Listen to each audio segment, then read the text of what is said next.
I am not only streaming on my platform, but I am streaming on my wonderful guests backstage as well. So if you could comment, like, share, subscribe on all of them, that would be absolutely wonderful. Not going to waste any time because we got to break down this trailer and talk about it with the ladies. Coming to the stage, Ashley, with a very, very sweet perspective. What did you think about the trailer, girl? They're playing in our face. Okay. The idea that they come out talking about, oh, we've been renewed for season 3. We're so shocked. We're so surprised. No, you weren't. No, you weren't, because there's some production going on behind the scenes. They are playing with us. They are putting us on the edge of our seats. And I love that for us. I am so looking forward to season 3. And they're doing it the right way. This Lestat is Lestat, no holds bar, and I'm ready for it. They are. Also coming to the stage, watch with me, LB is in the house. We were all like simultaneously sending messages. Did you see the trailer? Did you see the trailer? I saw it. Did you see it? Because I need us to be on one accord. Did you see the trailer? Girl, as soon as I was looking for my nerd stuff. I was looking for San Diego Comic-Con stuff. Maybe I was on YouTube and I was fully immersed in my Marvel nerd bag, and they told me that the trailer dropped, baby, and I immediately went over there, and I wasn't prepared. I was pleasantly surprised. I giggled, I gasped, I did all the things because Lestat, I wasn't prepared for this because I don't know nothing about this Lestat. I don't know who this man is. Who is this man? Sorry to this man because I can't hear. Sorry to this man. Kate Bly in the back with the books because she is reading them. What did you think about the trailer, Kay? It's muted, Kay. She got that book all her life. I'm gonna have to trade in my interview with the vampire and go get the vampire Lestat because I need more now. Okay, he was too fabulous sitting in that chair, just too carefree, too nonchalant. I lost my mind when he was sitting there choking Daniel. I said, "This is the Lestat that we need right here." We most definitely going to talk about it. Last but not least, y'all, all of you Louis lovers in the back. C had a little emergency and she could not join us today, but she will be here next week. But in the meantime, we got a little surprise backstage. Your girl EJ, the TV junkie, is here to fill in and talk interview with the vampire with us. Give EJ a very warm welcome, and I want to know what EJ thought about this trailer. Hello, EJ. Hey, y'all. Hey. What's up, everybody? Can y'all hear me? Yes. Good. Oh, girl, when you said something about it, I literally was just on the internet. No surprise there. And I had just saw it pop up, and I said, "What in the world is this?" I thought it was a joke because, like, why? It's too early. So then when I looked at it, I was like, "Oh my God, Lestat is." I love him even more. Absolutely. Kay, I see your comments. I'm gonna look at all this purple. You know this is a purple theme. This is a purple theme live.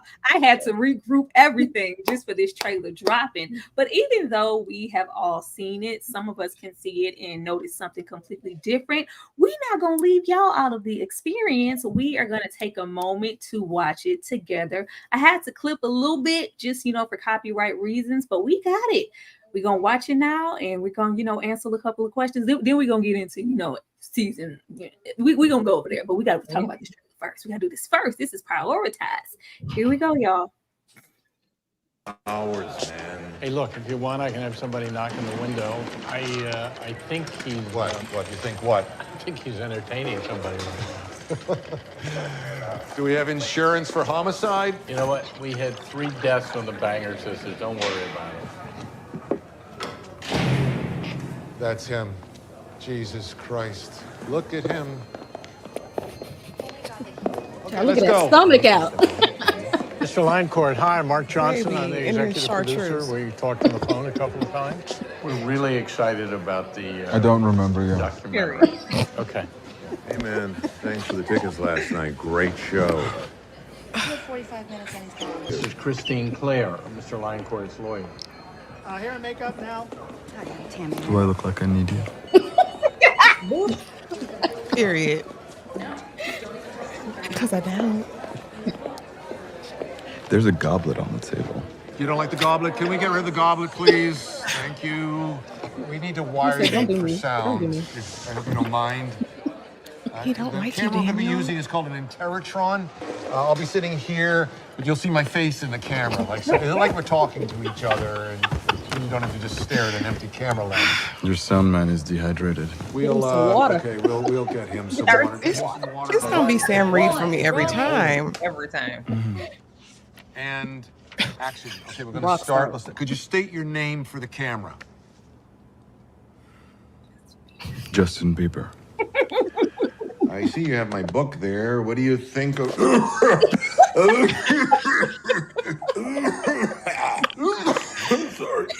That's what I think of it. Period. Give me a second here. Daniel, you okay? I am the vampire Lestat. Why are we pushing? I'm immortal. More or less.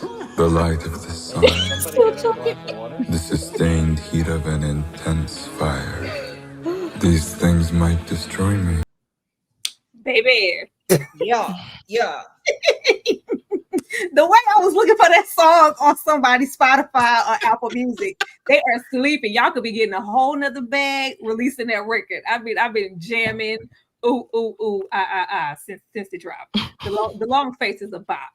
But just to go over some of the things I felt about the trailer, and of course I'm gonna come to you ladies, because the trailer gave me everything. It was just a snippet. It was so short, but you can see that Lestat is just above it all, and being the brat that we know him to be, he is gonna be that rock star, but not just any rock star.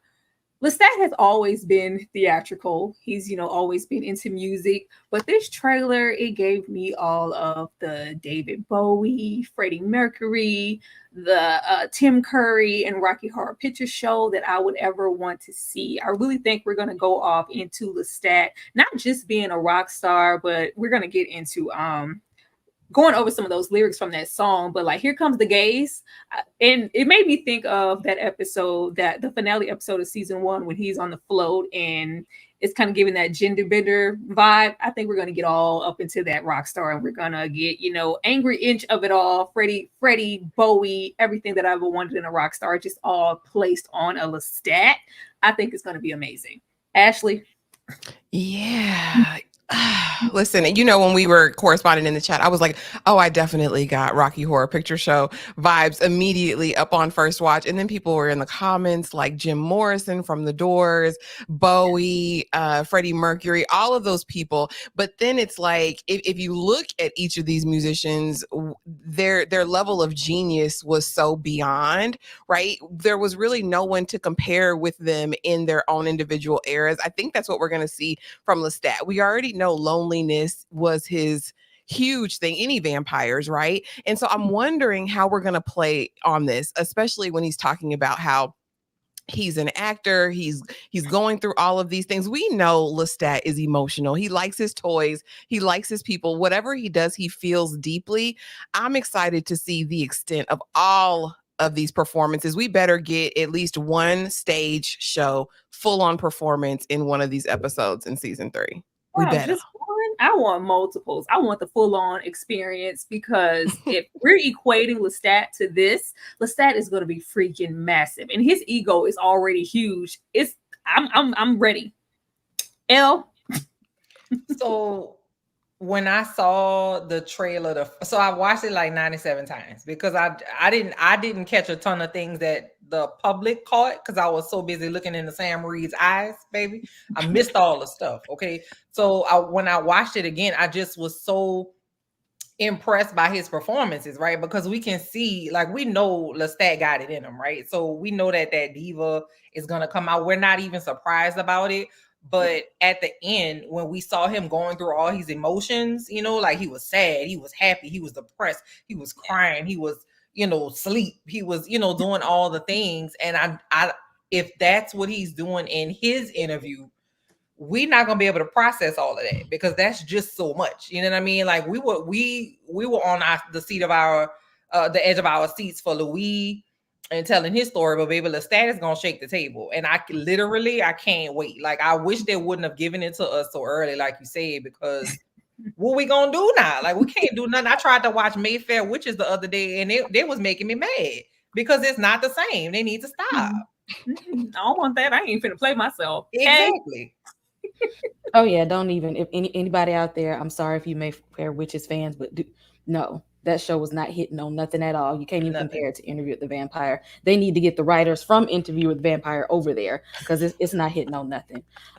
When I seen this trailer, you know, people have been saying that you know, Sam Reed is actually Lestat and Sam Reed is just one of his aliases, and I'm starting to believe that.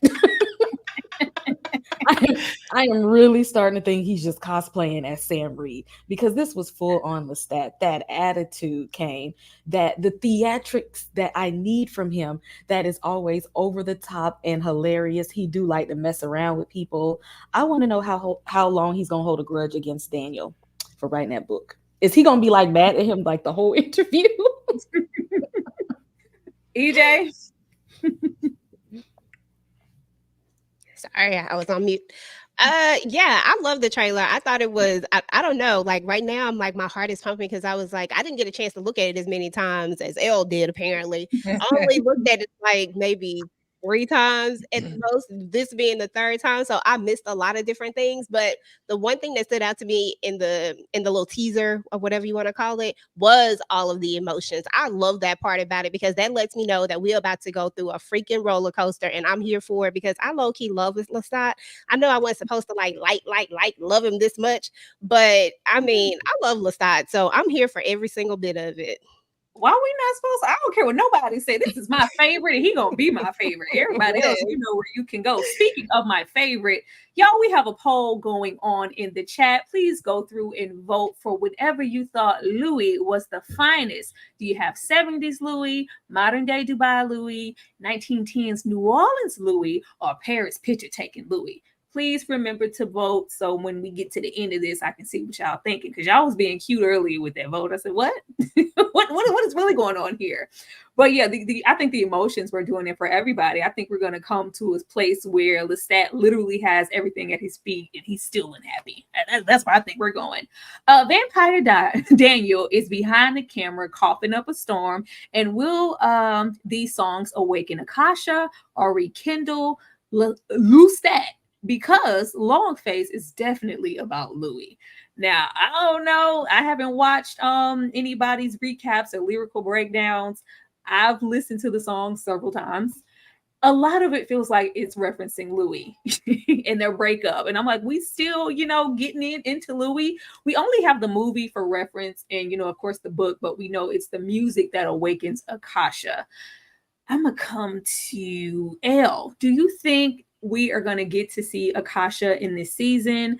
Do you think that we might get an appearance from Louis? And if not, would you be unsatisfied at the fact that, I know we'd be happy to just, you know, follow Lestat on his journey, but would you not feel okay with us not seeing Louis at all?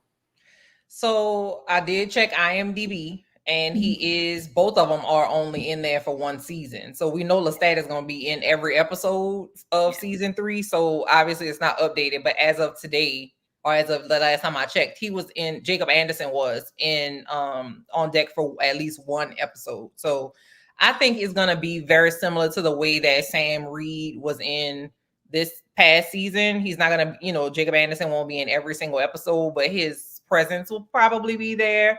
And, you know, we'll allude to him a lot and, you know, all that. And so just don't take my baby away. I need him at least at a little bit. Okay. I do think, I don't know if we'll see Akasha in season 3, but I know she's on her way, right? I know we're setting it up. I know that's a huge deal to like the people that follow this, you know, in this universe. I think it's, what is it called? The Immortal universe, I think it's called. I don't know. Yeah. The Anne Rice crew. Okay. I know she's a huge deal. So I know they want to do her right. And they, you know, the writers and the folks behind the scenes have been very thoughtful about everything so far. So I know they're not just going to drop her in there randomly. So I think the music is all leading up to her. I haven't heard anything about casting or anything like that, but you know, my pick is DeWanda Wise. I don't know if that's going to work, but I love her down. I love her bad. And she just is supernaturally beautiful. So I want to see her in a supernatural something. I love how you keep like, now if y'all listening, go get DeWanda. EJ, what about you? Would you be disappointed if we, got less Louis here? Do you think we will see Louis and Lestat trying to maybe rekindle an old flame? And do you think we'll see Akasha? Girl, first and foremost, let's not rekindle this thing at all. Let's let this thing just stay where it's at. Like literally when they just did that thing where they kind of were understood, I was like, that's it. We don't need them to get back together. Just let it be. It's over. But I would probably be a little bit upset. Well, I'm gonna say upset, but I would be sad if we didn't get to see Louis. I feel like I grew this connection with Louis, like on this one hand, and I feel like I just need to see him a little bit. But after seeing this, like I'm just here for Lestat. I ain't even gonna lie to you. So give me like a smidget of Louis and I'll be okay. So just like how they did it in with Lestat kind of popping in, I could live with Louis like that, but I need at least a little bit of him. I'm just happy that because I know we were like, we can't wait until Daniel gets to meet Lestat, and clearly he's back there. Kay, what about you? What are you looking for? Oh, in the series as a whole? Well, with either Akasha or Louis, like how would you feel? Because we've grown so much with Louis, but I'm thinking that the series is going to be so immaculate that that's probably the last thing we're going to be thinking about. But how would you feel? Not how would you feel? Pretty much, how do you feel about less Louis, us really focusing on Lestat and the maybe of an Akasha? I definitely think we're going to see some Louis because that was a major part of his story. But I want to see Louis through the eyes of Lestat. I want to know the picture that he paints of Louis, like before the book and after the book, because it seemed like they made amends. And then when that book came out, he was probably like, "No, we ain't cool again." So I would love to see that interaction between, okay, we cool, and you really said that about me. And my pick for Akasha. Right now, I'm thinking, I can't think of her real name, but she was in the Sabrina series, and she was in like the last season of You. Whatever her name is. Sabrina with the blonde finger waves. Mm-hmm. Yep. I can't think of her name either. But I think she would be a good Akasha. She's a little young to me. I don't know. I think we need some. Was that the one that had the daughter? Mm-hmm. Okay, yeah. Mm-hmm. I loved her in Sabrina. That could be dope. Let me see. Let me go on to Ashley. Ashley, how do you feel about it? And speaking of that book, I was thinking about the book, but I was like, with Lestat and his music, we're gonna get to these lyrics with the whole, I got long bangs coming, like I got big cojones, come on at me with your steaks. I just feel like he and Louis are kind of opening and ending off at the same note of, try me if you want to. With Louis kind of letting out vampire secrets in this book, and then in turn we'll have Lestat letting out the same things kind of within his music. If we're following the same, I don't know, but like they can't be fighting. And EJ, I don't need them to get back together. I just need a rump in the sack. Go ahead, Ashley. I don't need a romp. I don't need them to get back together. That closure was closure for me. But what I do need is Louis. Okay. I need the eye on the night Louis to be sprinkled sporadically because I need him to be working. I need Jacob Anderson to be working. Okay. And not Richie Rich or Richie Riley Rich. Okay. I need him on here doing something in some capacity. I honestly hope that we see him in the capacity as friend to Daniel. Hopefully Daniel is like, you were right about Lestat and I need some advice, and maybe we'll get some interaction with their friendship, because as season 2 ended, we saw Louis and Daniel's burgeoning kind of father-son dynamic, brothers, whatever you want to call it. So I'm absolutely here for that. I agree with you. I do think Lestat's always been on the edge. He's always been rebellious. He's always been a rule breaker. I think he's going to be subject to the same smoke that Louis was as far as telling secrets. But he wants to set the record straight, and I'm absolutely here for that. As far as casting for Akasha, I need to know more about Akasha, but I'm going to agree with my good sis Elle, because I have a thing for people whose eye color matches their skin tone. It's something, the hair, the eyes, the skin, when it's all... it's something really, really sexy about it. I love her down bad ever since Underground. So I'd be here for her as Akasha as well. Let's see. And lastly, because I can't leave out Armand. He's there. You could. Armand's around, Would it be and y'all could just answer quickly, yes or no, would it be jarring to follow a whole new set of characters and not get any of our old people? I'm going to say no. I don't want to be childish and say no new friends. I really don't. But I don't want somebody to come in and piss me off and mess up the dynamic that we have built over some seasons. You know what I mean? It has to be the perfect person. I don't know how Armand would fit into it. I would love to see him get some just desserts. That would be great. I would love to see some some torture or something for him. That would be fun. But I don't know about any extra people. I would have to see how they do it. I have faith in the people, but to now I'm gonna say I don't need it right now. Because Rockstar Lestat, I'm anticipating them That's enough for me. in a whole new set of characters that we're just meeting for the first time. Ashley? Yeah, I think we are going to get a bevy of characters. From everything I've read, there's some sort of twins, some sort of twins we're going to meet. They say that we're going to see I believe we might even see his mama, Lestat's mama. I think we're going to see Nikki from the past. I think we're going to get some flashbacks and remembrances just like with Louis. So I'm excited to see these new characters. Again, I'm for people working in Hollywood and getting jobs, and especially unknown actors. I hope we get some new people on deck and we fall in love with them just like we did these original sets. Wait a minute. Who got a twin though? They didn't tell you who had a twin? There's just twins. There's a set of twins that do something. I don't know who they are. Oh, girl, I thought you meant Lestat was a twin. I was about to say, no. We're jumping the shark. She got excited. She said, 2 of them? 2? EJ, are you here for us meeting all new characters? And we might not, I think the tonal shift of the show is just gonna go yank and it's gonna be something completely different. Are you here for that, or are you sticking to L and it's like no new friends? You on mute? Yep, I'm on mute. My bad. Yeah, we need some new friends. We need some new blood up in here. I'm with it. We already lost Claudia, so I mean, we might as well get some new folks up in here. I'm sorry, I forgot. That's hard on people. My bad. Okay. I mean, yes, Lestat knows some interesting vampires, so I definitely want to see who all he knows, who all he has interacted with, and if Armand ain't in here, I'm flipping tables. So that's all I care about. Y'all better not play with me.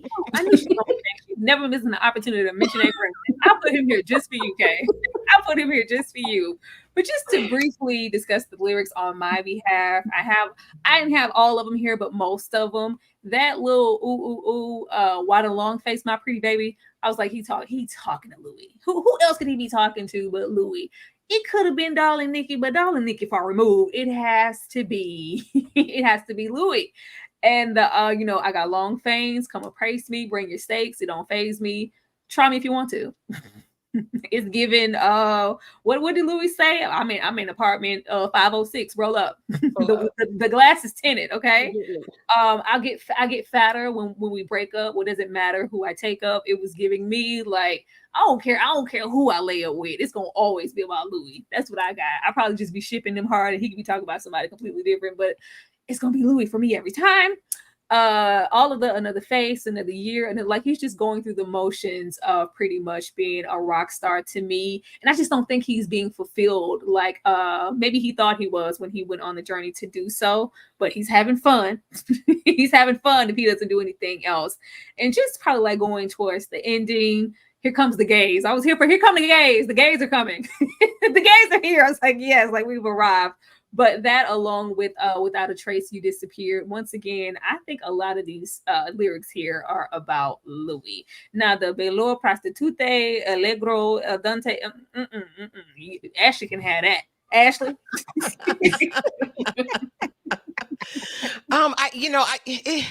I do think that, Lestat, for all intents and purposes, is super tortured, right? For all of the bravado and the act that he puts on for the rest of the world, he be going through it. He missed Louis' long face. Do you hear me? With Louis' face was always tuned up, ready to cry. All season 1, all season 2, like stop it. But he misses that. I feel like he feels like he's the instrument and people are playing him. You know what I mean? Because the piano's the instrument. Forte is how you play it, right? Like how you play the notes on it. So I really think he's talking about, I don't want to say he's been used, but I think in a way he does feel that way. Like I've given him this gift. He ran off on me. I'm alone. He disappeared without a trace. Now I'm on the run, kind of drowning my emotions with the men, with the women, because we know Lestat is rockstar. Lestat is smashing them down. Do you hear me? He's probably and so, but I still think at the end of the day, he's empty. And I think this whole now we're having fun. Yeah, he's being sarcastic. He ain't having no fun really. Because at the end of the day, he's still lonely. He doesn't have his companion. Unless he meets one, this season. Siri pause. We're having fun. And yay me. I'm gonna come to Kay because when he said Beloro prostitute, I was like, yeah, you left me for years and went over there living with that prostitute Armand to only, I associated that prostitute with Armand. Okay, what do you think about these lyrics? See, why y'all got to throw him in it? How he get in it? But yeah, I did everything that Lestat do have a little shade in it. He be having them undertone shady comments, and he have an attitude with stuff that he don't like and stuff that don't go his way. So I know this song is full of shade. He's just like, I'm doing what I do, but I still see you and you see me. I want you to see me having fun, and I know you watching, kind of thing. Of course, it's a little hint of shade in there. Sure, the gremlins watching too. EJ. All the time. In the back. This is the first time I'm actually getting to see the lyrics, so this is actually pretty funny. But I was just looking up Allegro and Andante, and Allegro is like brisk tempo, and Andante is like moderate tempo. And I was like, really? That should be in reverse, but I'm gonna let that live. But I love this. Everything about it has shade in it for real, because this is Lestat we're talking about, and everything about this to me screams I still want you. Like he's going through a heartbreak. Like he loves Louis. Like that's the one. That's it. Like there's nobody else but Louis. But he kind of said that in I think in season 1, episode 2, when he talks about them being together for forever, and never being apart. I think he really meant that, and this just further solidifies it. Absolutely do, because that pick up the pace, pick up the gear, another face, a souvenir. Like I'm knocking them down, okay, but they will never equal up to Louis. But I'm having fun while in the meantime, which is Lestat Cole. I'm just having sex. I'm having sex and biting necks. Put it on a shirt. Exactly. Oh, but you guys, leaving this here and getting into what we came here for, we got to get into the episode. But first, of course, I have to show you guys some love. There are currently 208 people here in this live, and we love to see it. Y'all keep showing us some love. Keep hitting that like button, a good super chat or a good super thanks, a share. Tell a friend where you at right now so they can come join in. We're here for that. We'll be right back, y'all. Jump out where you let it get inside of me. I tell them where to put it, never tell them where I'm about to be. I'll run down on the bar, I have running me. Talk your shit, bite your lip. Ask for a call while you ride that.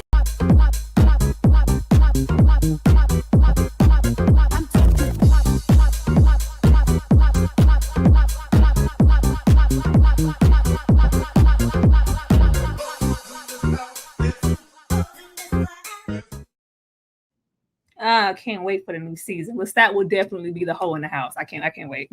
I can't wait. Getting into season 1, episode 2, fat me up for the inevitable slaughter. I was like, yeah, they were. I'm still standing on business with at the end of season 2. They were taking Daniel out. I don't care. The plan was to take Daniel out. Come on, get up here. Let's dance. Come on in the kitchen. We got something prepped for you. But that just the opening scene just reminded me of that. But Daniel's curiosity for the devoted, knowledgeable, perceived human Rashid, it's an honor to serve. I'm just so over. I'm over how great of an actor that. Assad is just a really great actor. Like and not even just in the show, because we know Rashid and Rashid. He is just so good. Like he's just really unassuming. But just the disdain that he has for Daniel based off of something that happened in 73. I'm an old man. I'm not a threat. Knowing what we know now, I don't think it was just like, oh, I don't want you here. The whole book situation, I'm not in agreement. He's still looking at Daniel as a fascinating boy. Like, get over it. They make me sick. Ashley.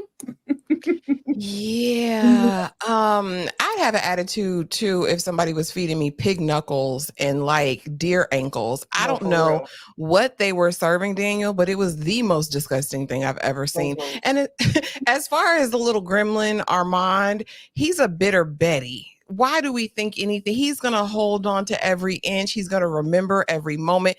I remember when you kissed my man, when you took off that shirt real quick. You know what I mean? When you tried to give him that Boonchie cat. I remember it all, and I'm still big mad about it. He's petty. He is a petty patty. We know that. And yeah, Daniel, I'd be aggravated too. And I'm mad at Daniel for eating that foolishness because what was it?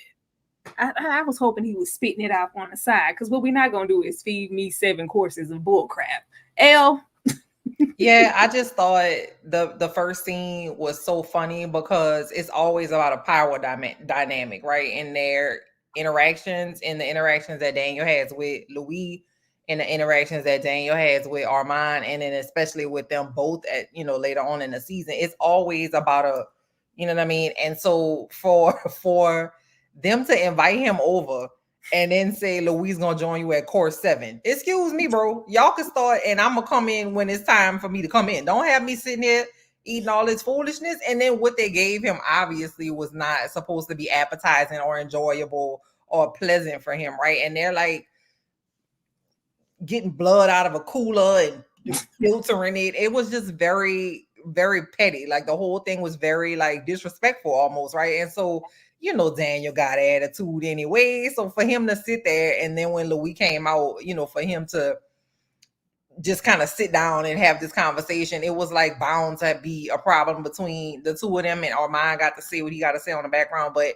I thought that situation was just so interesting because it just never stops with them two. Like it's been decades of drama between these two people. I'm over it, L. Y'all asked me to come here. I ain't have to be here. Exactly. Okay. Hello, I have so much to say. This because I love the opening of this episode. I actually love the beginning and the end of this episode.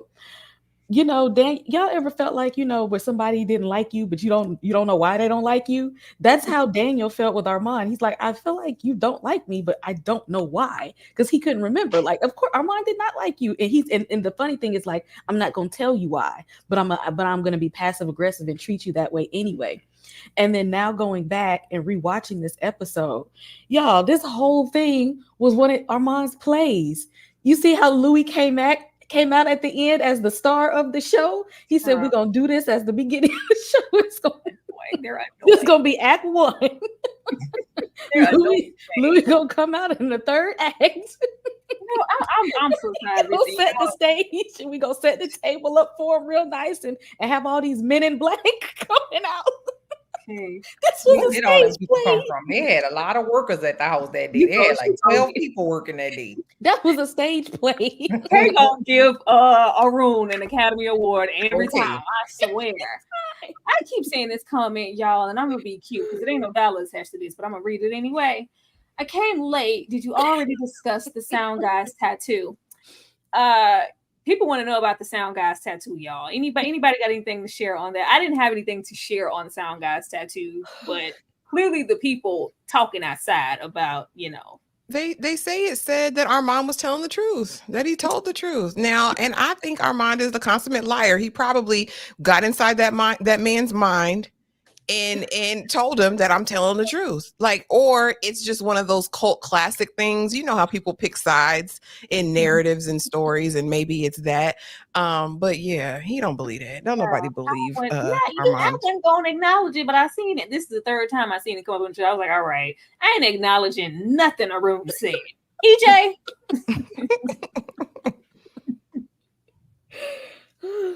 My bad, y'all. Okay, so I love the beginning of the episode. I thought it was funny. I'm eating none of this stuff. And I felt highly disrespected for Daniel because Louis brings his behind out on course. Like, wait a minute. So I'm going to sit here and I'm going to eat all this food and then you going to come out at this time? No, like, I didn't ask to come here. You asked me to come here. Like, it was just doing a lot. And then Armand, now looking back at it, like rewatching it, Armand, Yeah, Armand is trash. I just cannot stand. Armand irks me so badly. Even here, where he's supposed to be a little more poised, he's still throwing all the shade, like just little jabs. But of course, when you first watch it, you don't really see it until getting the full picture. But I did love this intro. It was a nice intro. It was. Y'all want me to acknowledge? I don't care. Well, I don't care. Arun, the lion, the gremlin. I don't care. He told Louis, don't come out until the 7th. Until I say action, you stay backstage. It was a production. I still want to see. I want at least one scene of Armand glamouring Louis in the back. You can't tell me Louis in Dubai is not a robot. No, it's giving, like, when Beyonce talks, like, I'm just so happy to be here. Like, we don't. It's something off about it. The body must die first. Fledgling hunger and ground rules. No warm blood. Go for the easy assuming prey and telepathic communication. Lestat was not a bad teacher. Now this episode, because we was all Lestat haters watching this first season. I couldn't find one moment where Lestat lied. I was waiting because for so much of season 1, between Louis and especially when we get Claudia, can't wait till we get Claudia. It's like he never tells us anything. He's keeping secrets. He's lying.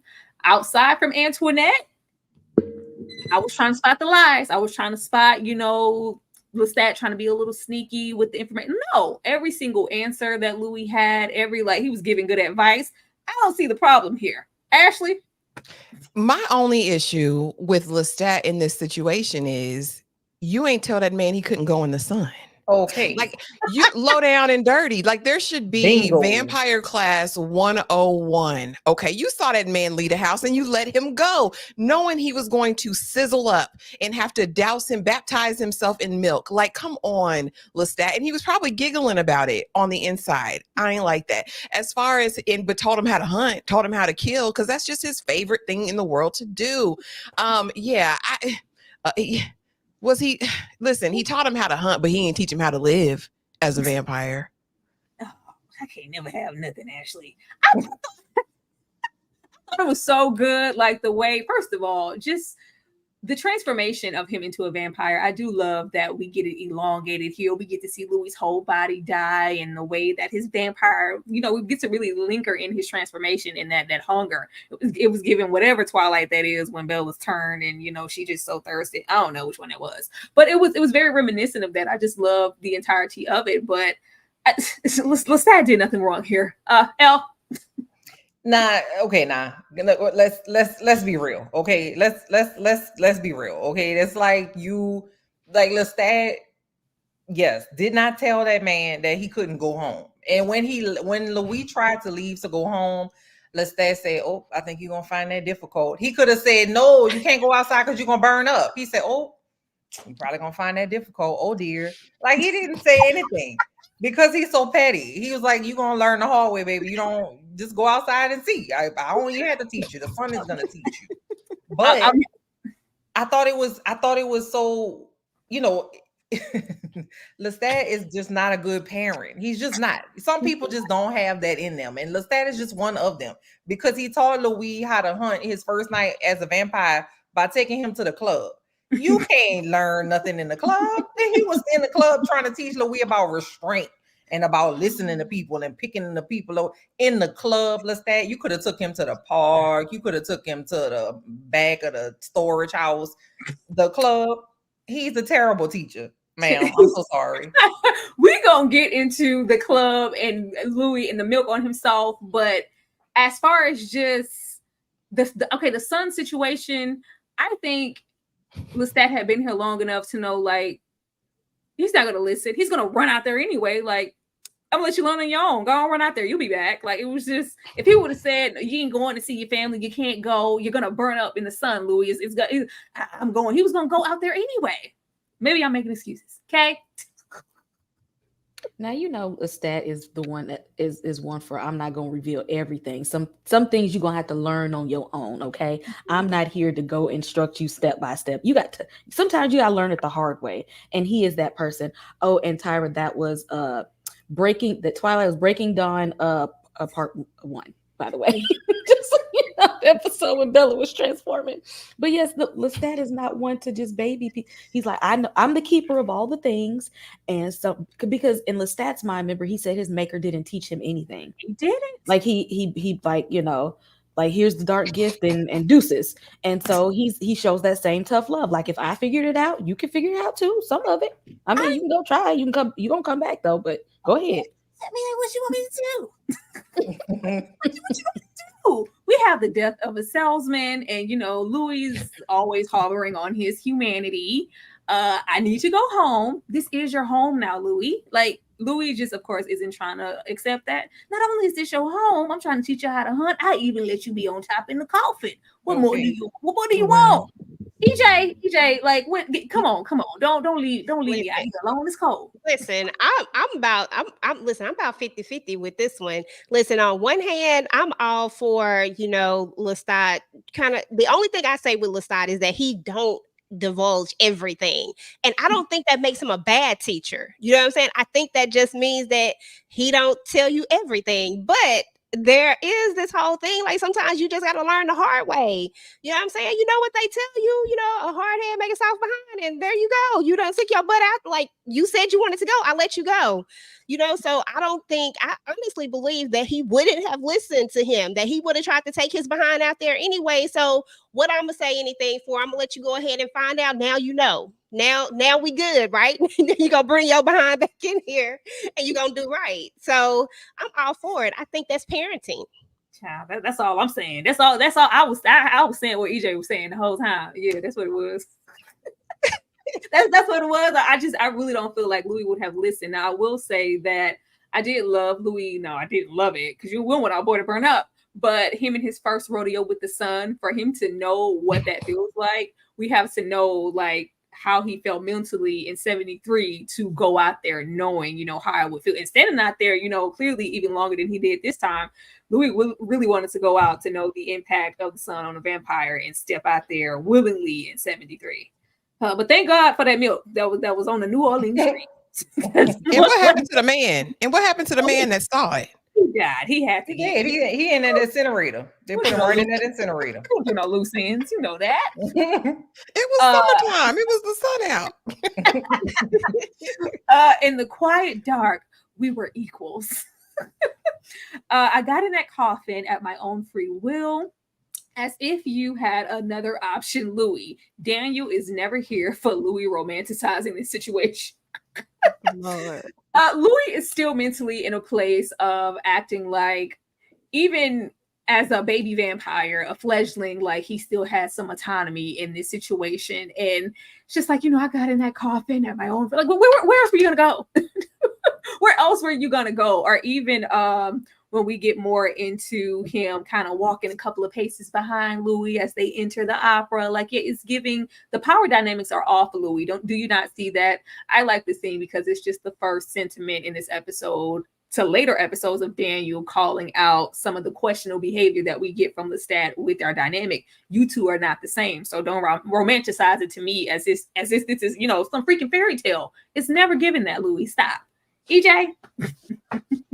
No, I absolutely agree. The thing is that Daniel always calls it exactly how he sees it. And I think that's what I love about the character Daniel so much, is that he doesn't allow Louis to live in this fantasy world that Louis continuously wants to live in. At the end of the day, like, okay, yeah, he let me get on. I'm like, really? Like, come on, Louis, like, do better, be better. Like, you have to see this, but it's almost like the light is never on for Louis. It's almost like you always have to like paint this picture, and Daniel is continuously having to draw it out and show him. And I'm like, dude, you've been alive for 11 years. What are we doing here? And he still sees it the same way all these years later. It's crazy to me, but I love Daniel. Oh yeah, it's still 1973 for Louis. Okay. Exactly. Daniel, you know, Daniel was still had some animosity from the first interview, so he was just like, I don't want to repeat. And Louis, the way you be saying stuff, it's gonna end the same way it did last time. Like can we tell the truth for once? Because he know, you know, Louis is good for lying. Like, Louis, for real this time. Can you please tell the truth? But y'all know Louis was caught in a haze and in a daze in those moments. So everything had to be as nice. And then, of course, Armand was sabotaging the whole thing anyway. He was tired of Lestat being he didn't want him being painted in a good light anyway. So a lot of that was some mind pushing as well. But Daniel still wasn't here for it. Like how you romanticize in a toxic relationship and make it, because first you was cussing him out back in the 70s, and Lestat ain't this and Lestat ain't that. And now he's like, and he was really gentle and we had this bond and he gave me the gift. And Daniel was like, okay, well, which is it now? Because you still full of ish, Louis. Come on now. You wasting my time. L. So it just dawned on me because I'm looking at Sam Reed in his top corner up here looking good with his little muscles and abs and stuff. Mm-hmm. And I realized that entire thing was a setup, right? For Louis to go outside, for Louis to get burnt up. Oh, baby, let me carry you upstairs. Come on, let me. Oh, I should have told you. I'm so sorry. Let me take my clothes off and get butt ass naked and get in this coffin and you can be on top. That was a setup. Because have you ever seen Lestat sleep naked? Never. That boy be in silk pajamas, right? And some slippers and stuff. So it was a setup. He wanted that whole thing. He wanted Louis to be the damsel in distress and he was going to come to rescue him and save him. And it just shows how he looked good though. Okay. Yeah. He's just so manipulative. He's so he just plots and plans all the time. And I didn't even realize until just now that that's probably what he did. But of course, as it relates to Daniel, love Daniel forever. Daniel is I love him down. He can do no wrong because he gonna call a thing and he gonna risk his life to do it. Okay. He said, I'm on the edge of I'm on the last leg of my life anyway. I'm gonna say what it is. Okay. So, I love the whole dynamic, like I've been saying, the power shifts, the power struggles between all the men in this show and in this episode. Child, Lestat and them abs said, come on off up in this boudoir. Ashley.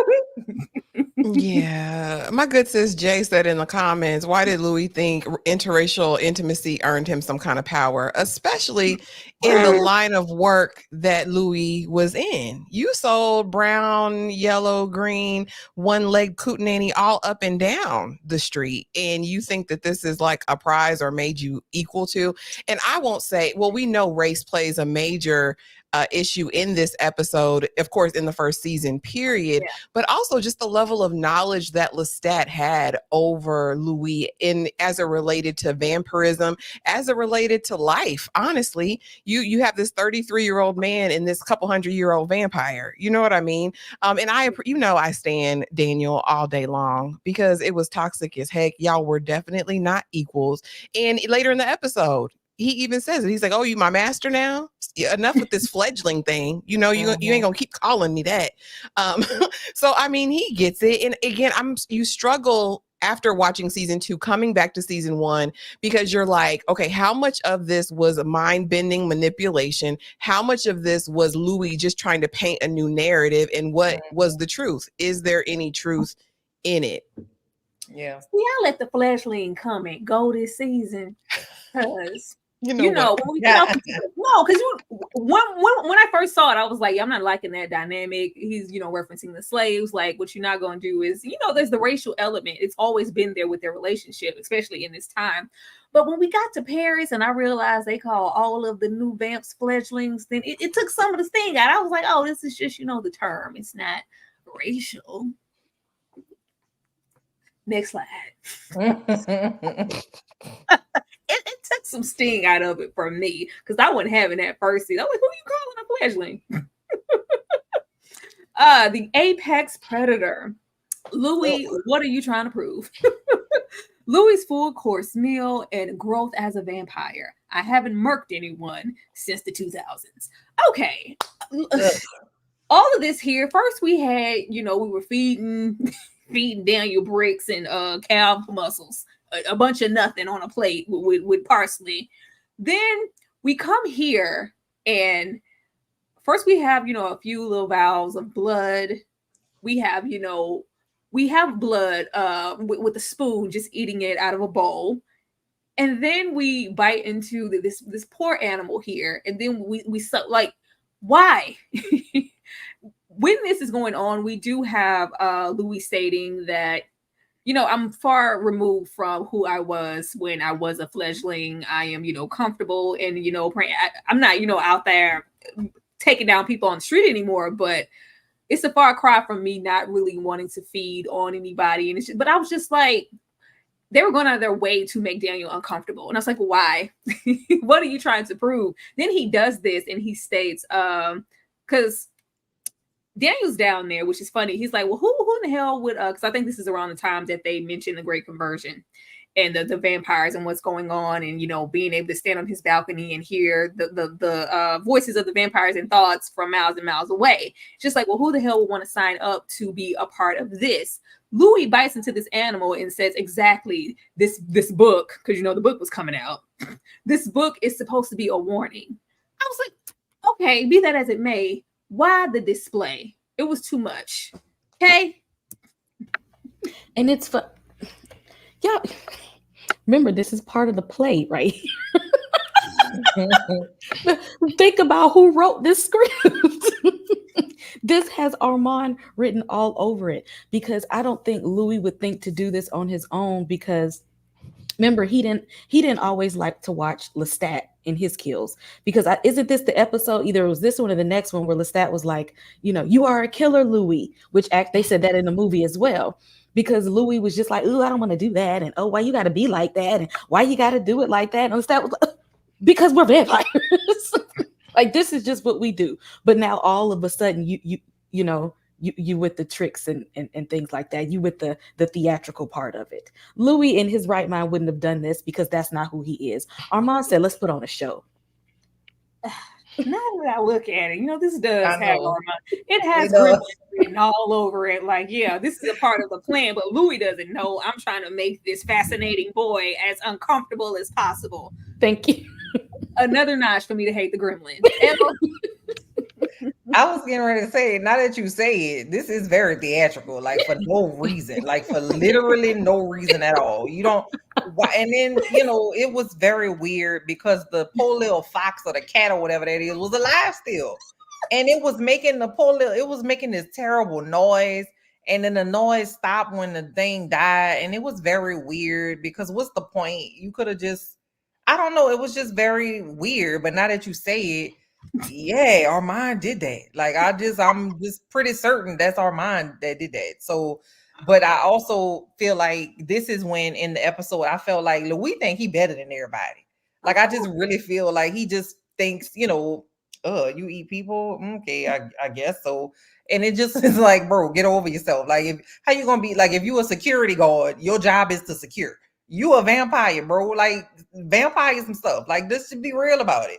Go, and you could do it humanely. You don't have to embarrass the people. Okay, cool. But you got to be who you are. And Louis has always struggled with being who he is and whoever he is, right? If he Pimp Louis, he struggled with that. If he, his mama is trash over there at the house, he struggled with that. He just been struggling. And that's why I said, I agree, Tyra, Long Face is about Louis, because in the lyrics talk about, be who you are. Like, this is what we're supposed to do. Like, there's a line in there that kind of alludes to this, but this scene was where I really got like annoyed with Louis, because how you gonna condescend to me and you got fox juice on your face, fox blood on your mouth? Like, don't talk down to me, talking to me crazy. You know what I mean? So I agree. This is all a scheme that Armand set up to come at Daniel with the bullshit. Yes. Louis has always had that superiority complex where, I don't know about those, fledgling,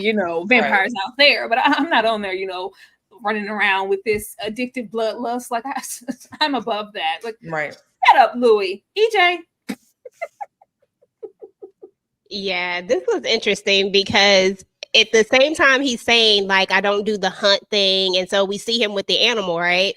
And all the other courses, of course. But when the human comes in, I'm just like, Louis, you such a walking contradiction all the time. No, you didn't hunt, but you just made this whole big thing about, almost like you were saying, like you still have this humanity about you, but you literally are a vampire. Y'all drink blood, y'all hunt humans, you know, but you just went through this whole thing about, oh, this, that, and the third. And then boom, the human comes in, you drink more blood. And I actually agree. I didn't think about it like that from the jump, that this was really all Armand's thing, because this was over the top. It was just a lot. And Louis just not a lot like that. I mean, he a lot, but not like this. So I don't know, but it was interesting to say the least. But oh, dude, when he almost fell out, well, he did fall out. I said, "Dang, bro," because he came in there strong. Clean up on aisle 4 with she. Ashley. Yeah, a couple things. There's no way you're looking me dead in my eye as you serve me possum toes and moose eyes and you're draining everything in sight. Louis, stop it. I totally agree with Kay. I didn't think about it this way, but this is his production. Armand had a 20-page script for this night written. It was in that iPad. Listen, and fed it to Louis. And I was going to say it, but Sabrina Wilson said it in the comments. He gets this air of superiority straight from Grace, or from his mama. That's who he gets this from. That's who he gets this from. That didn't go away. He was raised like this. This is his upbringing. You are an exceptional Negro, as the man told him, and it pissed him off, right? So that's Louis' projection in every situation. But the eye contact is what really threw me. I hate everything about all of these pictures, looking him dead in his eyes with the dripping. You don't have a napkin, Louis? As superior and bourgeoisie as you are, like, you don't have a napkin, you can't. It was a power play, definitely, and to probably instill some sort of fear into Daniel. Yeah, I want you to see it. I need you to know that I could rip your throat out at any given moment, but I won't, because I'm superior and I have restraint. You know, I'm evolved. Shut up, Louis. Exactly. Thank you so much, Val, for the $4.99 super chat. Hi, ladies. Louis probably wanted to remind Daniel of who he is. He's eating a fox, predator, while feeding Daniel a rabbit, prey. Armand, innocent. Oh, please. Oh, now, okay. I was with you to the last part. You see the profile pic. That's that gremlin up Y'all there. know his plays be better than Tyler Perry's. Y'all was entertained this whole time and ain't even know it. Oh Lord, thank you so much. Thank you.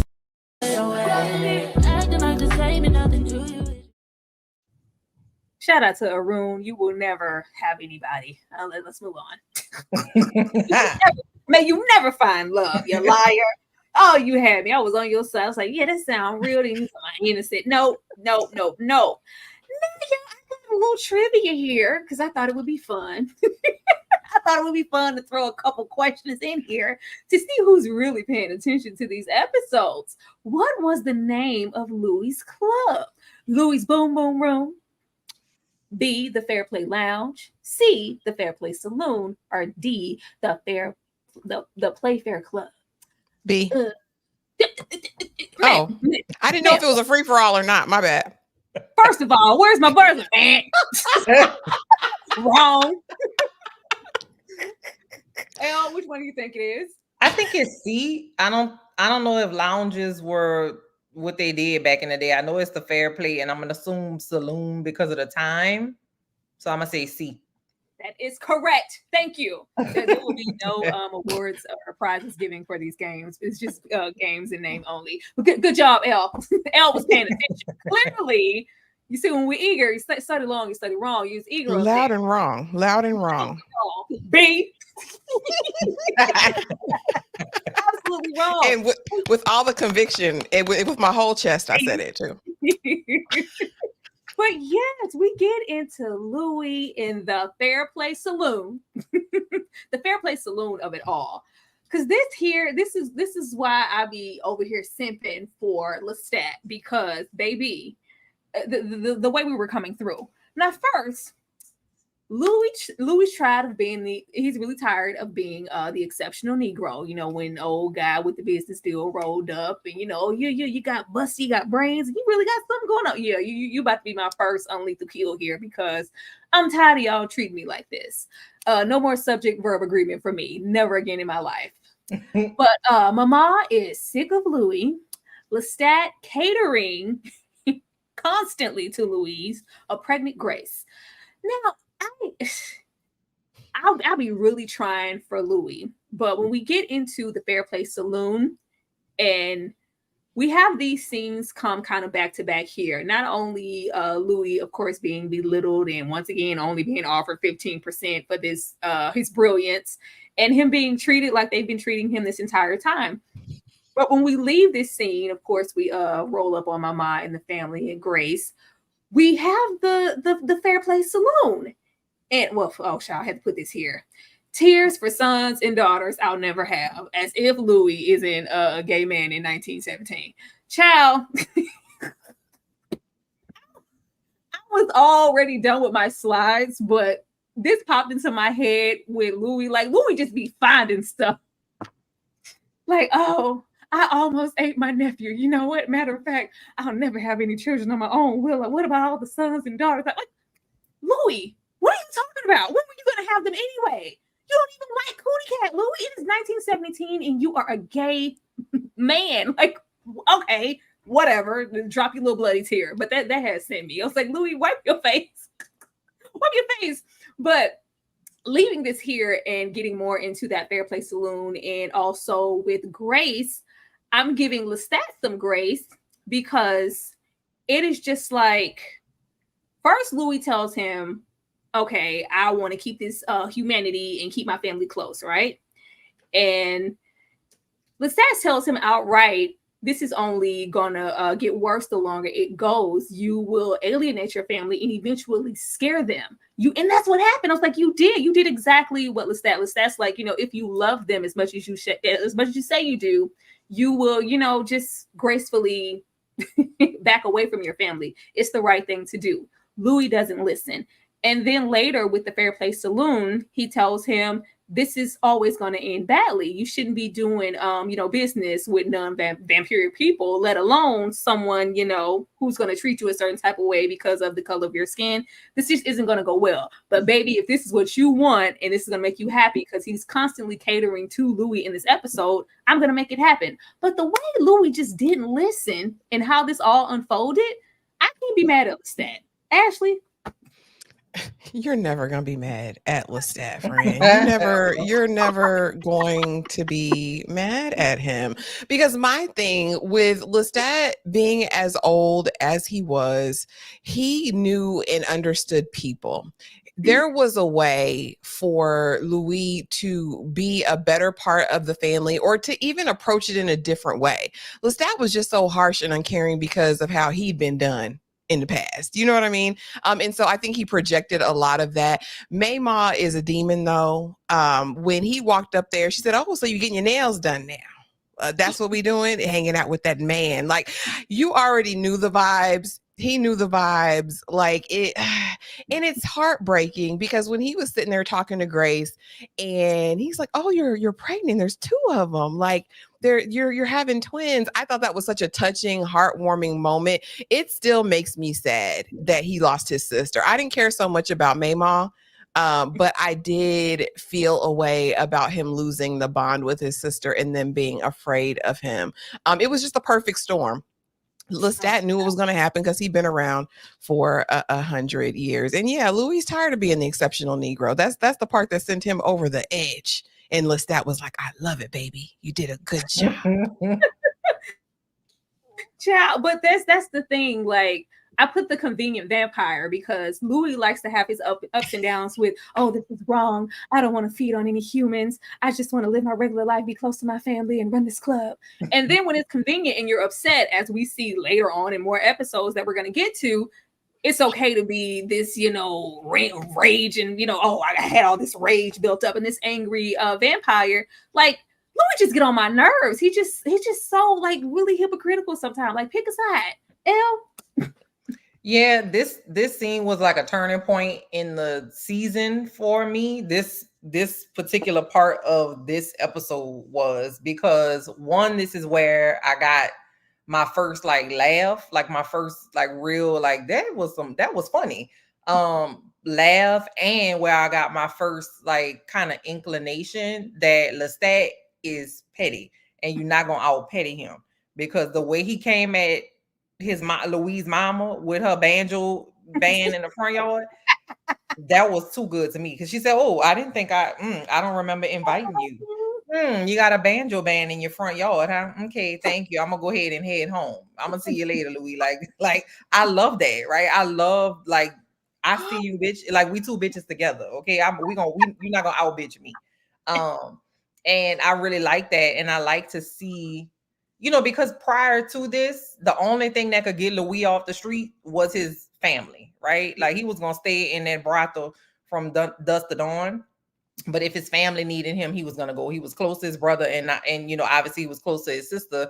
And time just be slipping away. And so he, saw her and realized that she was pregnant, and you could see that they both missed each other. She didn't even flinch at the fact that he had vampire eyes. She was like, "Oh Lord, your eyes look like stained glass windows. Oh my goodness," right? She accepts him. She knows he's gay. She knows something is off. She knows he chilling with that white daddy. You know what I mean? She just doesn't, bat an eye because she loves him.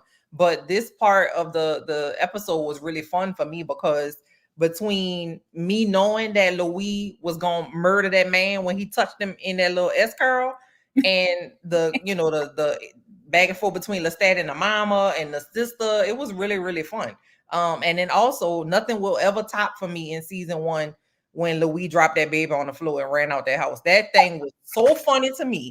I will never get over that. That I must have laughed about 3 or 4 minutes when he dropped that baby on the floor and ran out of there because he was gonna bite the baby. Oh my God, that was great. Okay. Child, see, this is where Louis ain't nothing but a drama queen. Because where was this spirit and the energy before you got the dark gift? You was Mr. Tough Guy walking around here. Because if you wanted that wife and children and stuff, Paul told you right before he hopped his behind off that roof what to do. He told you how to have that happy life. But you ain't want that. You wanted the dark gift, okay? And you thought that was going to try to make you some kind of rich, powerful super Negro. And it didn't. And now you sitting there with this white man and you ain't got no children. You should have listened to Paul. Now it's all woe is me. And now Lestat is looking like this is not the guy that I bit in the church. It's not. That's what it's like. Don't you shedding tears? Oh, the children I never get to have. What are you talking about? What was that energy? Yeah, it was a lot going on. First of all, I love the relationship between him and his sister. I think that probably is the worst part of Louis' story is that he seems to lose people a lot. And I hated that for him and his sister, but I did love their relationship. However, Mama, she was something else. Louis and this whole I don't understand Louis most of the time. And I just got to keep it real. Lestat was just trying to he's just trying to be there for him and help him and make sure that this man got everything that he needed and wanted. If we just keeping it real, y'all, I'm sorry. That's what Lestat was trying to do. But exactly, Tyra, exactly. But Louis just don't listen. But I think that when he goes out and he unalives the guy because of what he said, because he was an exceptional Negro, I'm like, this is all this pent up energy. But at the same time, it was never there before. But now, like you said, it was convenient. Now I can do this because what you gonna do? So now I'm gonna take you out. But I don't know, it just didn't feel authentic. It just didn't feel like Louis. But AJ, I just can't with the 50-50 of Louis. Like he loves all the oh, I can, there's money now. I have these abilities now. I have access to things I didn't have access to before. I'm in this, relationship with my daddy, my French white daddy. I'm just living my best life. I could even attack fools for coming at me sideways. But as soon as this, unconvenient, all the children I never have. What are you talking about? Shut up, Louis. Shit, that comment took me out. Like, what you're not gonna do is cry over something you never wanted in the first place. Let's see. How many children did Grace have? Kay, how many children did Grace have?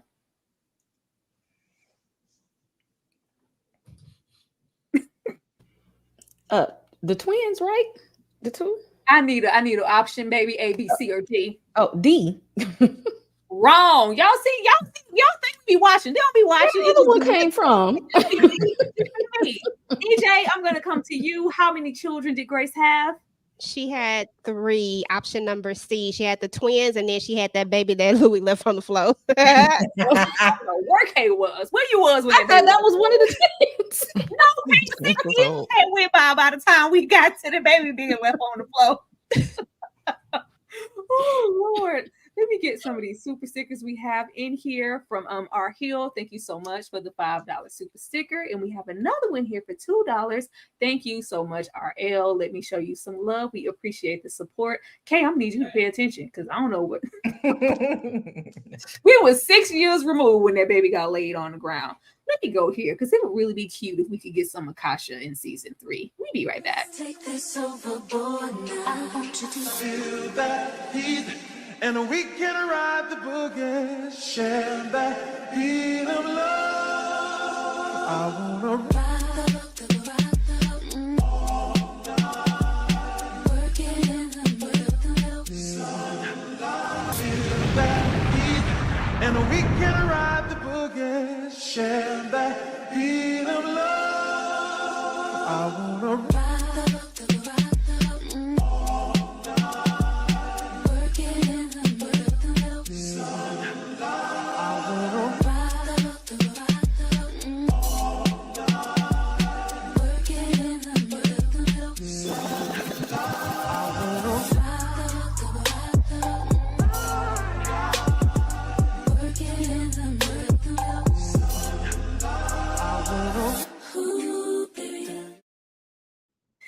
Oh, Kay, pay attention next time. I just know. I feel like, because you be feeling like you know somebody, like they were paying attention at school. I thought that was one of the twins.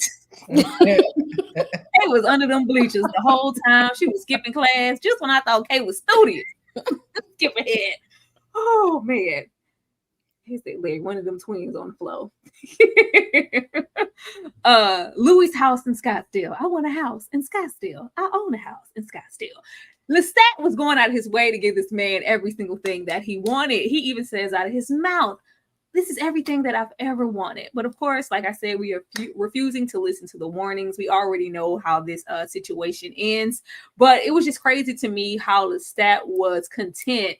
You living your best life, making the most money you ever made. I brought my people up with me, for almost 7 years. And then you could just turn into like sweater. I noticed when Louis get in his body, he put that damn sweater on that robe when he want to get all depressed and touched. But I guess it just goes to show the ups and downs of a vampire. And even somebody like Louis, maybe 6 years for us is 6 years. Maybe for Louis it felt like 6 months and him just being okay. I don't know, but I was like, 6 years, Louis, you were fine living your best life, making your money, and then all of a sudden, I almost ate my nephew. Like, what? I couldn't even be mad at that because it's you being Louis, trying to hold on to that humanity, and he wasn't feeding on anybody, barely eating anything, and the hunger kicked in. The gumbo wasn't going to suffice. The gumbo wasn't going to suffice, and he laid that baby on the floor.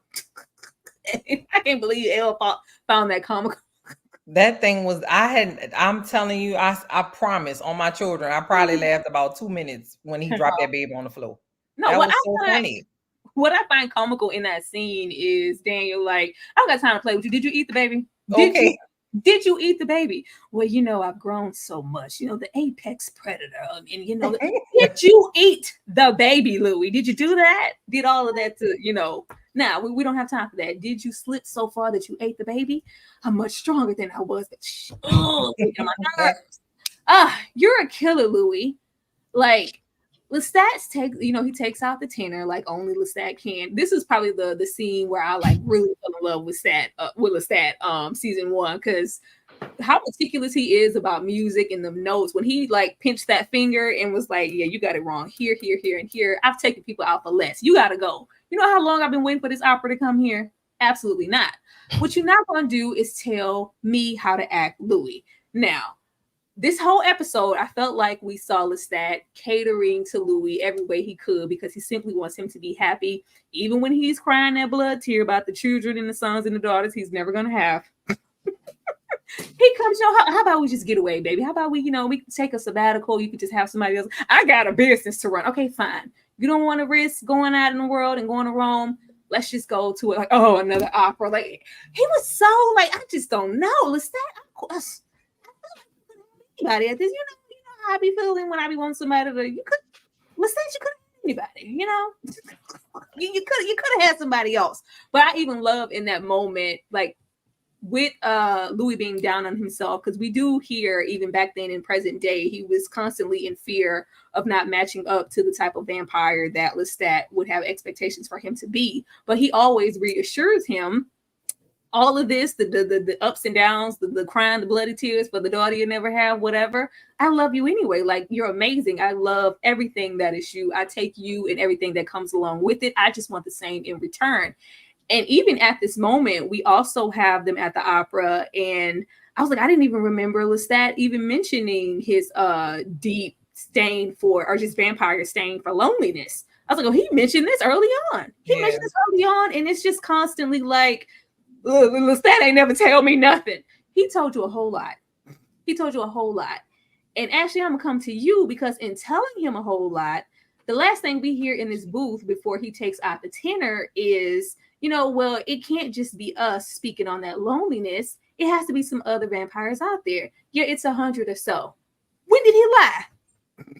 We don't know. We do not know really how many vampires there were, and neither does Lestat to be given a number. Let's and y'all know I love Lestat real bad present day, but we're not going to pretend that the whole reason Louis is in this conundrum is because Lestat made him a vampire. Right. That's what it is. It's just what it is. Okay. And as far as this tenor being sharp and flat at the same time, he deserved to go. He deserved to go real bad. Okay. Lestat even took him. I said Lestat even was being generous, bringing him back. And he said, let me see if you can do it. Period. From the diaphragm. You hear me?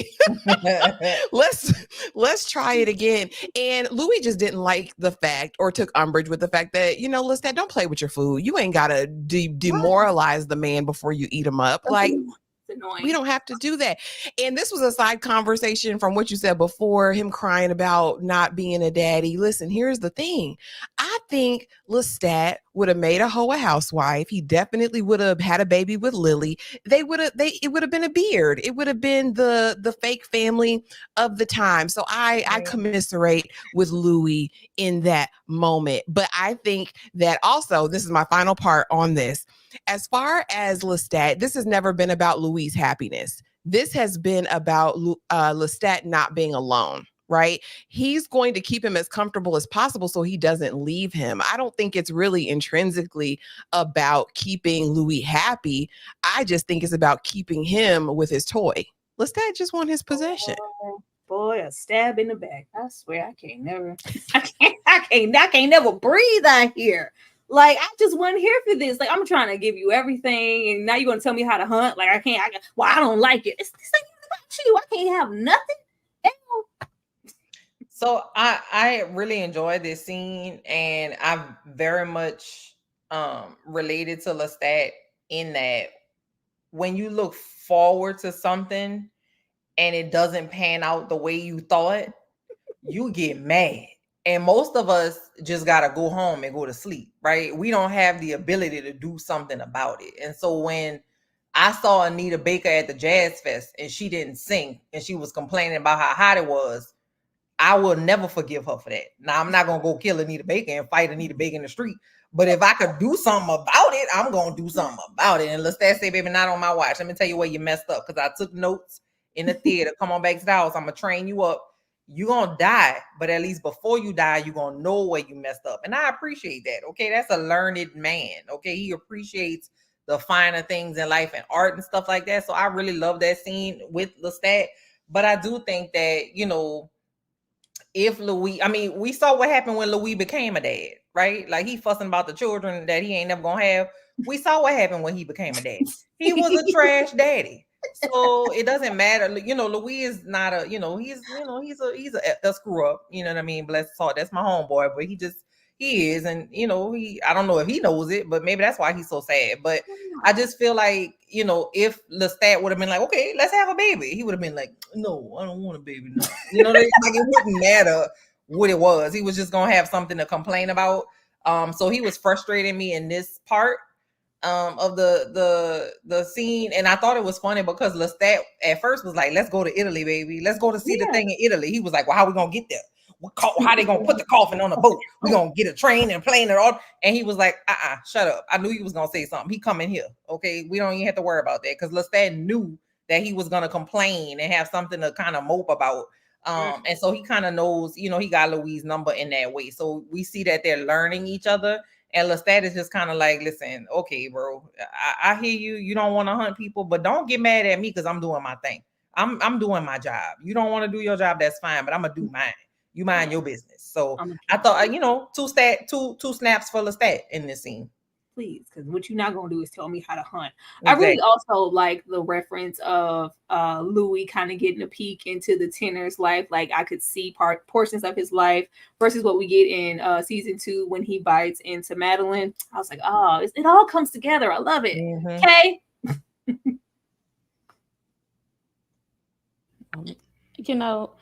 See, now think about it. Think about where we are in Dubai.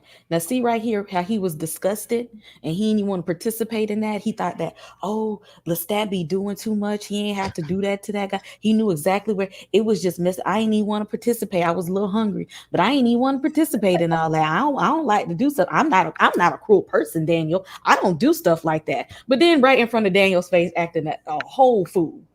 Putting on a whole show. So Louis, what are you talking about really? You are a killer, Louis. You are. Like, what you talking about? I don't have time. Not even this, and I know we haven't gotten to the episode yet, but when the way he takes out I don't know if that was the mayor. Who was that when he left the guts out, like, and left them on display and that caused the fire? Like, it's there. It's just it's laying dormant because you're always trying to pretend to be above it all. You're not. You have these tendencies. That's why I gave you the dark dip in the first place. Exactly. Over here, just fine. Just like Elle said, just find the reasons to whine and complain. EJ. Yeah, your boy Louis, he loves to complain. Now, don't get it twisted. I love me some Louis, but Louis is a constant complainer and he is always a little bit extra. But let's get into Lestat though. Like, serious, let's just keep it real.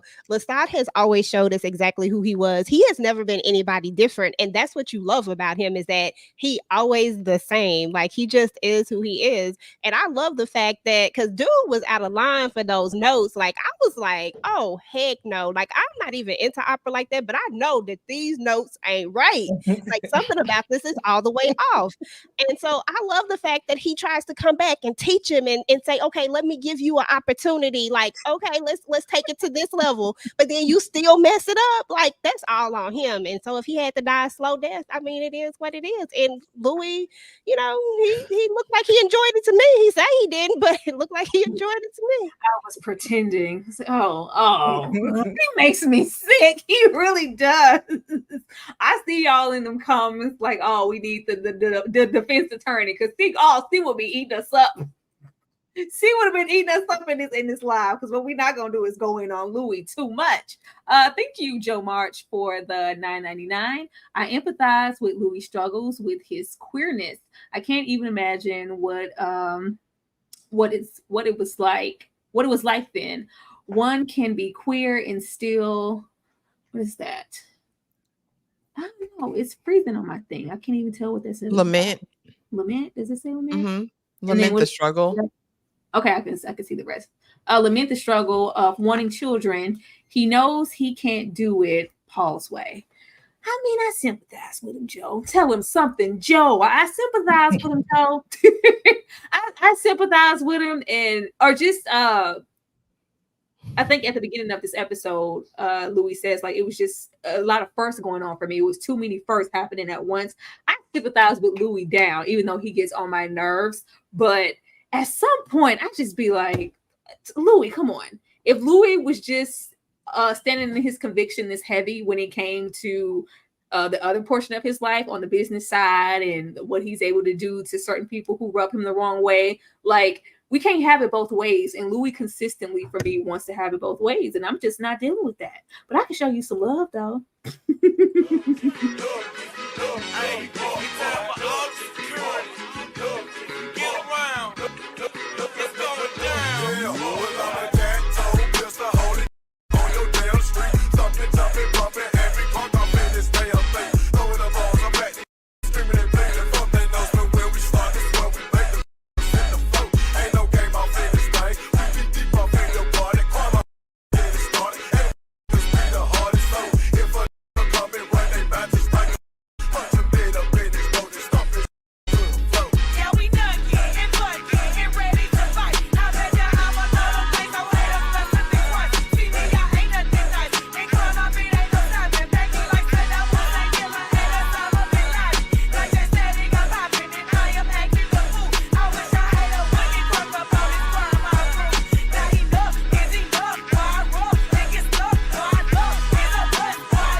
I'm here for it. I'm not gonna play with Louis.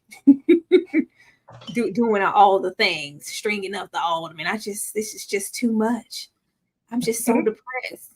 But we're not compressed, we're not depressed when it's. But actually, you could even let me have 100 vamps. He don't know how many it is, but it would be different if people treat Lestat like he said, we're the only 2 vampires who exist in the world. Don't ask me no questions. He never said that.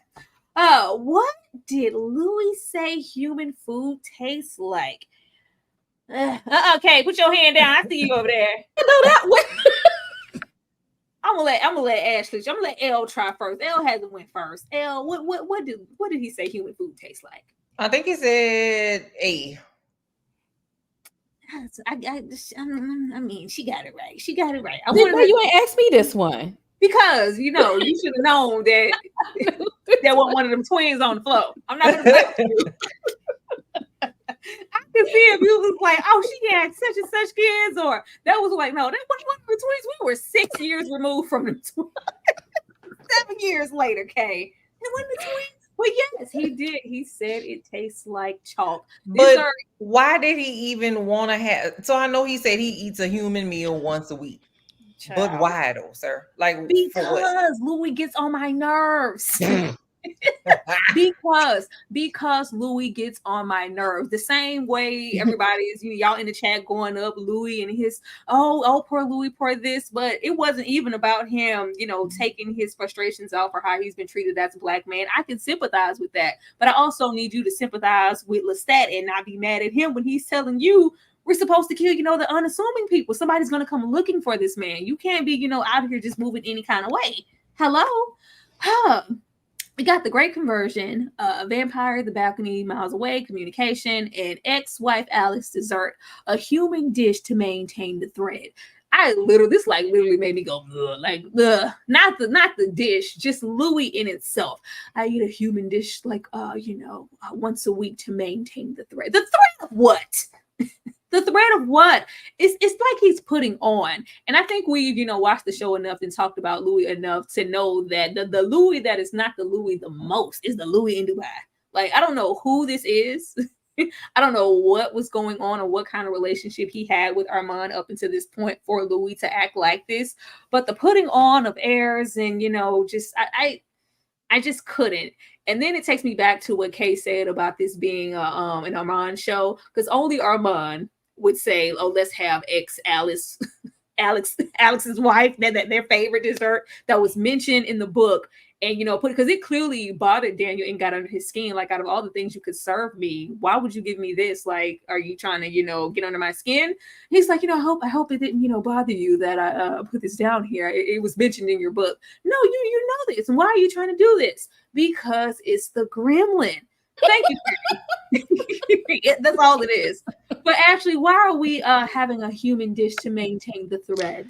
The common thread that we've seen through the first 2 seasons has been that Lestat in this war and battle to maintain humanity or to keep some sort of vestige of it. This was Cap, though. This wasn't part of that. He likes to get a pat on the back or feel like he's superior. That's what this is about. But we've seen this narrative or this yarn throughout both seasons. Oh, I still want to be in touch with humanity. I still care about the man, the common people, but it's absolutely Cap. And this was Armand's brainchild. As Kay said earlier, this is his design and his plan. Let's go on and serve him this Alice dessert to remind him of what a terrible husband he was and how he devastated and ruined every relationship that he was ever in his whole life. And let's also remind him that he's closeted, because you remember in episode 1, he said, oh, you married a woman, Daniel?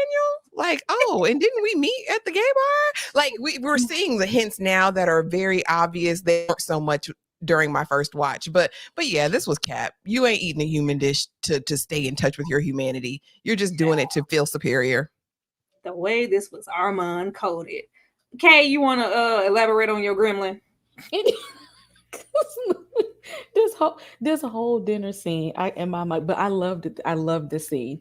But I was just like, Louis, stop the cap. Because it sounded like he reading the script that Armand handed him before he entered into the room. He said, now make sure you say this part.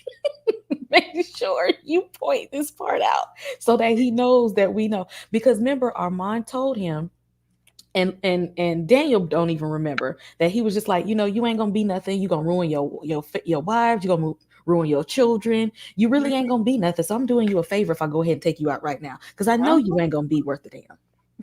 So he wanted to remind him that I know your family didn't work out like I said it would. I just wanted you to know that I knew. EJ.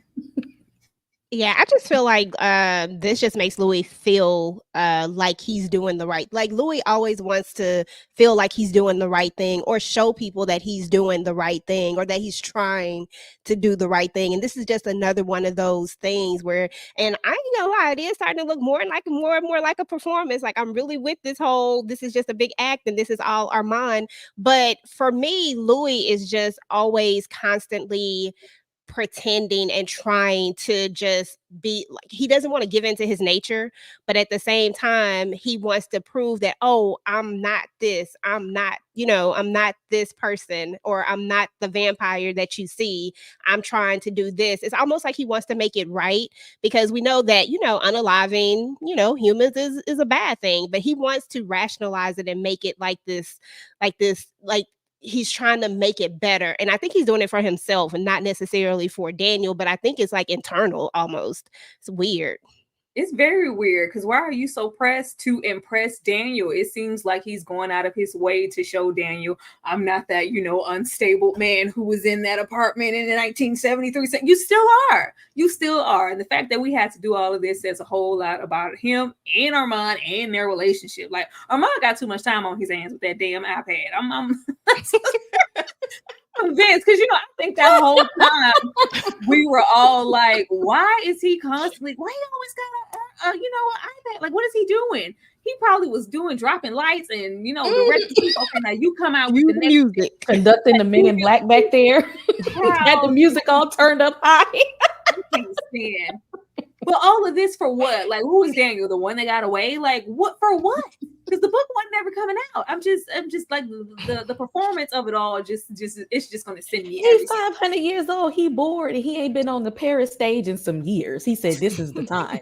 Let me just get my shot. What's Louis' excuse? But what's Louis' excuse? That's what I want to know. What for what? Armand told him it was gonna be a good idea.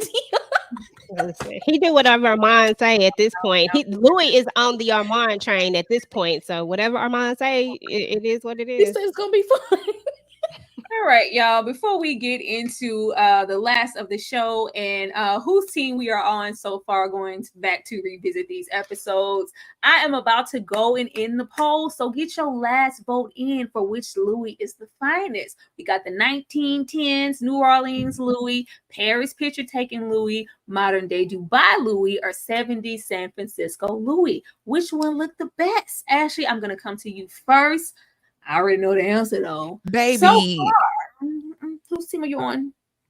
Okay. But y'all, if y'all not voting 1910 Louis, y'all are wrong, because that's when he's fine. Damn, like to the ground, from the suits to his like little what they call it back in the day. His fried dye laid to the side, his little swoop. Yes. He was given all the things. But this episode, I'm always Team Daniel at this point. But Louis is coming in a close second, but officially Team Daniel. I haven't changed my mind yet. I'm sure there will come a moment where I'm changing my mind on Lestat, because we know that the behavior just gets real ratchet.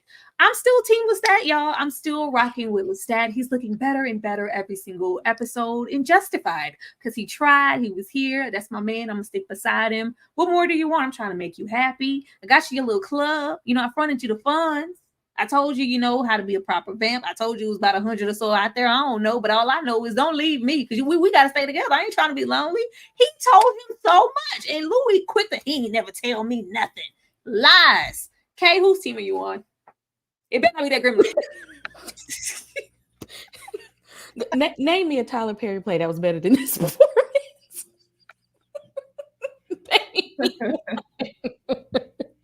Y'all ain't gonna do it like this. This is a whole Spike Lee production right here, and y'all ain't even know it. Y'all ain't even know. Daniel didn't even know he was the co-star in his play. Know it. You ain't even know it. You know it. EJ, whose team are you on so far? I don't think that it's going to be a surprise, but like right now, first 2 episodes, Lestat is all the way in. And this is only because Lestat really is trying to show Louis how much he loves him and cares about him. Now, later it's going to change and, it is what it is. But right now, just where we at right now, Lestat is still the guy. Oh, child, let me take this off. We're going to soak and sink this in because, when C roll up, we always got somebody to be on Louis' team. Ain't nobody on Louis' team on the panel, and I'm here for it. I mean, Ashley tried it. Don't even try that. Why are you trying to straddle the fence, Ashley? Why are you trying to be cute to straddle that fence? I love to see it. I don't got nothing against Louis, y'all. I'm just glad that we are seeing Lestat for who he always was. He just wanted to be loved, He wanted to be loved back because he was loving. That's all I'm trying to say. Let me get this super chat. Let me get this super chat. Let's see. N.A. Rose, Rose, for the $9.99 for that baby. $10 for the baby.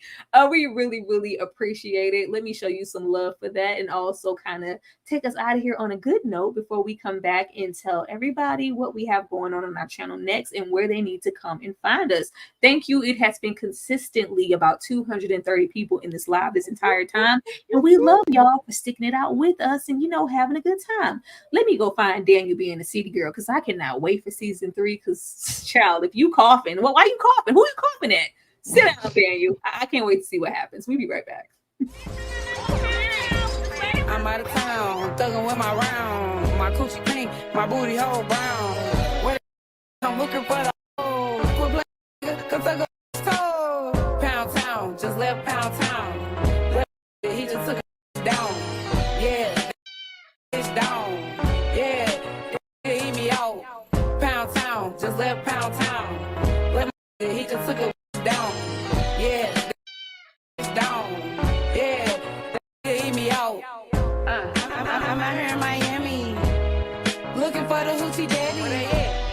Where they get ready? My son need a new pappy. Too many bitches. Where the I'm trying to get my coochie stretched. Yeah, I'm trying to get my coochie stretched. Yeah, you know them dreadheads do it the best. Oh yeah, I like with a check. I'ma give me that. You know I'm sexy, I'm the best. I'm the best. You know. Better go off, Daniel. Daniel better be living in his truth. Season 3. I want to see Daniel with the boys. Okay, I want to see Daniel with the boys. Being whole, revitalized. Now, getting into this poll here, a staggering. I don't know why it was so divided. Only 58% of y'all, which one, said 1910s New Orleans Louis. But everything else was really, really divided. She said it's all divided. Everything else was just really, really divided. I really thought it was going to be a unanimous vote. But Louis in San Francisco, 70s Louis came in second. That's how y'all They like the afro. He was handsome. I mean, he's always handsome. I know y'all ain't vote that before Dubai Louis now with Dubai the all black. Dubai Louis look good in all black. I'd be living for Dubai Louis. Exactly. That would have been so special for me. For me, it would have been.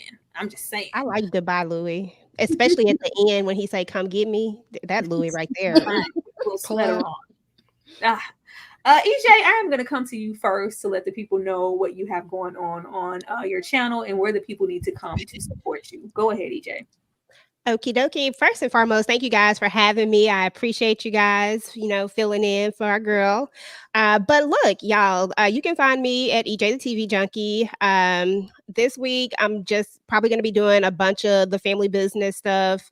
So if you watch the family business, then definitely check out my channel. I have tons of content about the family business. And you can also find me on TikTok. Right now, I'm trying to get my following up there, and Instagram. And on TikTok, I'm TV Junkie Reviews. And on Instagram, I'm EJ the TV Junkie. And thanks for having me, guys. I appreciate y'all. Absolutely. You guys, this is what EJ's channel looks like. She is hella close to 10K. Go over there and support her in her journey and all that family business, all that goodness. EJ talks about a whole lot of stuff over there. So if y'all could go and check her out on all platforms, that would be amazing. coming next to Ashley with the perspective, because it's always sweet, especially when it comes to Louis. Ashley, tell the people what you have going on over there on your channel, girl. Everything is going on. I want you guys to be super prepared. Kay is hosting her first StreamYard live this Friday, and I will be there on Sunday. Y'all know we do Lady in the Lake. On Mondays, you know, House of the Dragon. This is the finale next Monday, y'all. And next Wednesday, if you are a period piece girly, I need you to go ahead and subscribe, hit the notification bell. I have a new series with a special guest that I'll be starting next Wednesday. So please come through, y'all. And also, thank y'all for being here. Y'all showed up and showed out as usual. We appreciate you. And I can't wait to see you guys next week. Tyra, thank you for hosting, friend. We appreciate you. Of course. All my life. Ashley is a hop and a skip from 4,000. I need 40 of y'all to get over there and subscribe to Ashley's channel if you haven't already, to get her to 4K, get her closer to 5K. And when you hit 5K, you like right there next to 10 if we round up. Let's go make that happen. Let's go make that happen for Ashley. I would really, really appreciate it. And I know she would too. Last but not least, Kay with the blurs, nerds, in the books, because she reading them. Tell the people about that live. They need to come and support, because KK going live. She out of town, thugging with her rounds. Go ahead, Kay. Yes, don't just subscribe, but hit the notification bell so that you can see the alerts, because you know Tuesday is all about Interview with the Vampire. This Friday, now y'all know I'm a Zoom person. I Zoom it all through, but I'm gonna try StreamYard this Friday because we want to talk about horror movie openings on Friday, 8:45, right here. Saturday is the horror panel. Sunday is Lady in the Lake. And then Mondays are House of the Dragon. Plus, I have some reviews up for Deadpool and Wolverine, The Boys, Evil, A Quiet Place, Day One, just a bunch of stuff. A lot of horror, a lot of superhero stuff, a lot of nerd stuff. Come on, hit that subscribe and notification bell. I'll see y'all Friday. I like how you said that with excitement, Kay. I enjoyed that. All right, y'all, playing. I say this every single time we get on here. Get Kay to 1,000 subs. I would love to celebrate, Kay's 1,000 subs milestone. That is a big thing for any YouTuber. Why y'all playing on her top? Don't do that. It's just close. Hit the subscribe button. Y'all all in here. She even be rooting for that gremlin. Who else gonna do it? Okay, y'all gotta go support Kay so she can root for him. Right, y'all, this is what Kay's channel looks like. Please get over there and support her in any way that you can on every single platform that she's on. We would really, really appreciate that. Like the lady said, be on the lookout for everything that we have going on, especially our Lady in the Lake Sundays. It's a really, really good show available on Apple TV. Like, show us some love and everything that we're doing. But, be on the lookout for Kay's video. It's going to be everything you ever wanted to see. Get over there. Get over there and run her chat up. Run her chat up. I can't wait to see what Kay does with that. And we love us some good horror. But that's it for this episode, y'all. Let me make sure there are no more super chats here because I got it bad. I don't see anything here. Everything seems squared away.